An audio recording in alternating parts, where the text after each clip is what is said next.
nego u grobovima.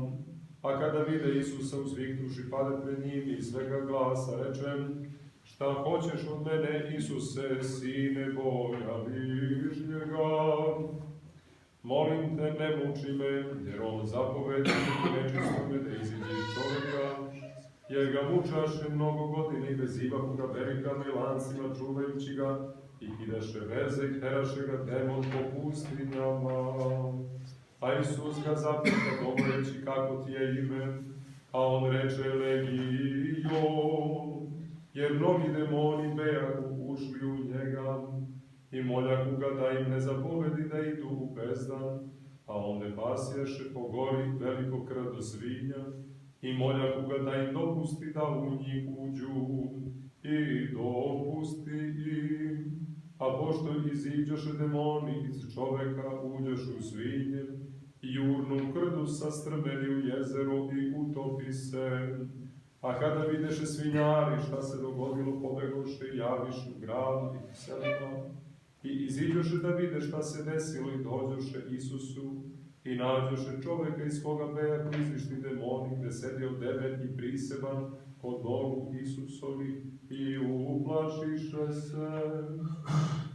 A oni što bejahu videli obavestiše i kako se spase beskućni, i moljaše ga sav narod iz okoline Gadarinske da ode od njih, jer bejahu obuzeti strahom velikim. A on uđe u lađu i vrati se. A čovjek iz koga iziđoše demoni moljaše ga da bi sa njim bio, ali ga Isus otpusti govoreći: vrati se domu svome i kazuj šta ti učini Bog. I otide propovedajući po svemu gradu šta mu učini Isus. Reče Gospodu demon koji mu dođoše: ja sam vratan, ako ko uđe kroz me, spašće se, i ući će, i izići će, i pašu će naći. Lopov ne dolazi za drugom, nego da ukrade i zakolje i upropasti. Ja dođu da život imaju i da ga imaju u izobilju. Ja sam pastir dobri život svoj polaže za ovce, a najamnik koji nije pastir, kome ovce nisu svoje, vidi vuka gde dolazi i ostavlja ovce i leži. I vuk razgrabi ovce i raspudi, a najamnik beži jer je najamnik i ne mari za ovcem. Ja sam pastir dobri i poznajem svoje, i moje mene poznaju, kao što i Otac poznaje mene i ja Otca, i život svoj polažem za ovcem.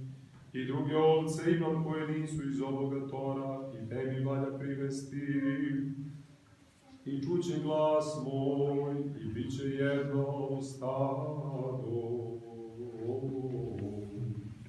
i jedan pastir.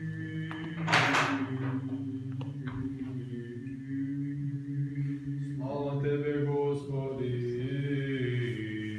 slava tebe.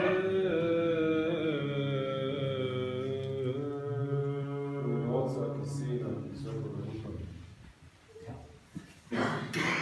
Sveto predanje Svete crkve predviđa da se u ovom početnom delu Svete Evharistije, Svete liturgije, čita reč Božja, govori reč Božja, i da se u skladu sa predanjem crkvenim poučavamo, da se udubljujemo u reči koje nam govori sam Bog kroz evanđeliste, koji opisuju događaje iz sveštene istorije, iz života ovaploćenog Boga Logosa. I ovo je poznat događaj koji se desio u Gadari ili u Gergesi, ili se još spominje Genisaret. To su zapravo različiti toponimi, različiti gradovi koji označavaju istu oblast. Pa pošto tri evanđelista govore o ovom istom događaju, na drugi način nazivaju grad. Ovde se spominje zemlja Gadarinska, zato što je bio grad Gadara, pa se na drugom mestu se kod drugog evanđelista spominje zemlja Gergesinska, jer ima grad Gergesa, a ima i grad Genisaret, pa se taj deo jezera naziva Genisaretsko. jezero. U svakom slučaju, Hristos, evo samo što je učinio ono preveliko čudo kada je utišao buru na moru, pošto to jezero se naziva more, iako nije more u pravom smislu, ali dosta veliko, pa i umjesto da se nazove more. To je ono more na kome su lovili ribu apostoli koje je Gospod Hristos i pozvao kao svoje učenike i izaslanike da propovedaju evanđelje.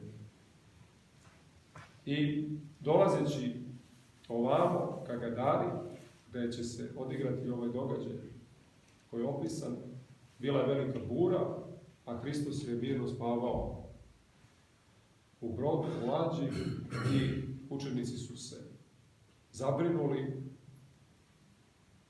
uplašili i čudili se kako može mirno da spava.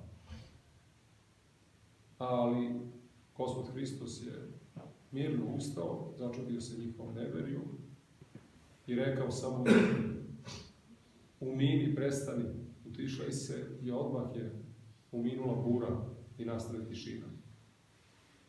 I neko je prokomentarisao: ma ko je ovaj da mu se i vetrovi i more pokoravaju? To su jasni znaci da je on Bog. Jedino se Bogu stihije prirode pokoravaju, i svedočanstvo toga da je on Bog neko je video, pa je preneo drugoj generaciji, trećoj, četvrtoj, sve do današnjega dana. I oni koji su dodirivali, kako govori Sveti Jovan, ono što vide smo, što sagleda smo, što ruke naše opipaše, to vam javljamo o vaploćenom logosu, o reči.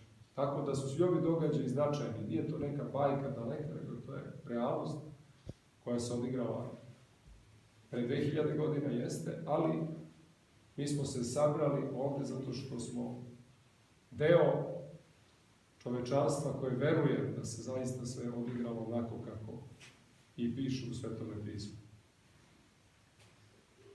I pitaju se ljudi ko je ovaj, da ga slušaju i vetrovi more, i ne dobijaju odgovor, ali ubrzo odgovor stiže do tamo gde se ne bi očekivalo. Neki sumašeći, poremećen čovek koji je živeo u grobovima, nag, ozveren, zapravo. On govori: šta hoćeš od mene, Isuse, sine Boga višnjega, molim te, ne muči me. Jer Hristos je zapovedao duhu nečistume da izađe. I evo, nehoteći ovo zlo, čini nešto što je nama na korist, obznanjuje i polako razotkriva tajnu ko jeste Isus iz Nazareta. Da nije on običan drvodeljin sin, nego da je on sin Boga višnjega. I ovaj nesrećni čovek je slika zapravo greha, odvojenosti od Boga. Kad je čovjek posednut demonom, a svaki greh je zapravo potaknut nekim demonom. Pa onda nama i ne treba demon posle nekog vremena, jer postanemo slični demonu. Ne podstiče nas više on na greh, nego naša priroda se izopačila i ne treba nam stimulans bilo kakav sa druge strane, nego mi smo već se ozlobili i neko ko se toliko razvratio u grehu, on dozvoljava da zli dusi uđu u njega. To bi se svakome od nas desilo, pošto su oni toliko besni, toliko krvožedni, ali blagodat Božije sprečava. I da nema Boga i blagodati Božije, svi bismo u tren oka postali kao ovaj nesrećni čovjek. Jedino nas čuva blagodat Božija, koje su neki svesni, neki nisu. I Gospod Hristos prilazi: kako ti je ime? A on odgovara ono što je moglo da se pretpostavi, da nije jedno ime, nego je legion. On je iz nekog razloga postao stanište, njegovo biće postalo stanište gomile tih nesrećnih duhova koji su se odmetnuli od istine Božije. Demoni su zapravo pali angeli, angeli su, kako se to poetično kaže, naša starija braća, ali kao i mi imaju slobodu izbora, žive svojom voljom, tako da se jedan deo tih angela koje je Bog stvorio kao dobre, svakim ih darom nagradio, zajedno sa onim najvišim angelom koji se zvao Danica, Denica, zvezda, najsjajnija do sunca, on se odmetnuo iz gordosti i pao sa neba. I zapravo ta gordost, visoko mišljenje o sebi, želja da se uzdignemo u krajnjem ludilu iznad Boga, nas urvava duboko u ponor i tera nas u pusta mesta, u samoću, u ozverenost, u sakrivanje, kao što je to činio ovaj čovek. I eto, preko njega, jer on u telu vidljiv bio, možemo vidimo u kakvom su stanju zapravo demoni, jer njih ne vidimo obično. I to, hvala Bogu da ih ne vidimo, to samo sa svetiteljima neke koji su spremni da vide tu nesreću daje, da vide, jer ih to još više učvršćuju u dobru, da vide demone. I danas ima svetih ljudi u kojima duhovni vid otvoren, koji mogu da sagledaju i duhovni angelski svet i da vide nesrećne demone. Čak su se neki molili za njih. Starac Pajsi, Svetogorac, je video više puta, bilo mu je dato da vidi, čak se rastužio kad je vidio jedan koliko je nagrađena ta Bogom sazdana priroda angelska. I šta oni govore? Došao si da nas mučiš pre vremena. Oni znaju da ih čeka, iako su u nekoj vrsti ludila, znaju da ih čeka konačni sud i konačna muka i kraj, kada više nema promene ili senke izmene. I oni umjesto da, pošto hipotetički mogli bi da se pokaju, ali toliko je to ludilo uzelo maha, i to možete vidjeti nekad i kod sumašečih ljudi, ti hoćeš njemu nešto dobro da činiš, ali nisam mu činiš zlo. I koliko god da ti pokušavaš dobro da činiš, čovjek uobražava da vidi zlo i živi u nekom svom svetu. To je otprilike slika pakla. Kad čovjek gradi neki svoj svet, imaginarni koji nije istinit. I u takvom stanju, ali mnogo teže, mnogo gore su demoni i nesrećne duše koje se muču u paklu. Mogle bi da izađu, Bog ih želi da se spasu. Ali su same se zatvorile, nemaju snage, nemaju vere. I tako i u ovom životu možete vidite ne tako drastične primjere, ali nekome želiš dobro, misli da mu želiš zlo. Nikako možete da se, da kažem, da učiniš sve da bi mu ukazao da ga voliš, ali ovaj čovjek to ne primećuje i sve posmatra na jedan pogrešan način. Zašto? Zato što mu je oko, duša, ono unutrašnje biće mu je se izopačilo, vidi loš. I svi ponekad tako postupamo. I to je ono kad smo iskušenju, što se kaže. Kada prihvatimo lošu pomisao. Zlo pomislimo o bratu, krivno je, vidi kako radi ovo, vidi kako radi ono, vidi onoga što radi, ovo ne valja, ovaj je bolesnik, ovaj je lenj, ovaj je ovakav. I samo u srcu nam demon daje da tako žaoke i pecka i nas, a i mi da druge, da kažem, vrebamo tim našim pomislima i uništavamo i sebe, a i štetimo i drugima. A zapravo to nije istina. Istina je nešto sasvim drugo. I Hristos Gospod sve čineći za našu pouku, kaže, ovi demoni samo da ne idu taj bezdan, to neko potpuno pusto, krajnje mesto gde oni borave, oni neku utehu nalaze u društvu sa ljudima.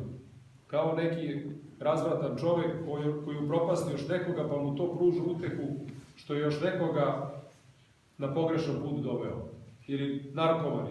Pa je neko, eto, ima još jednog u svom krugu, pa mu to izvesnu utehu pruža, što ima još nekoga. Ili pijanica koji voli tako, ajde, uzmi probaj, pa mi pravi društvo, ja propadam, ali ipak nisam sam. Tako neko bolesno zadovoljstvo možda i oni imaju. I traže samo da ne idu negde daleko. I gde hoće da idu, a tu je pasmo krdo svinja.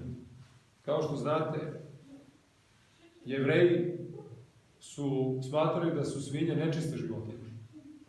I ovo što neko gaji svinje upućuje na to da tu nisu živeli Jevreji, nego ljudi koji su izmenili svoju veru.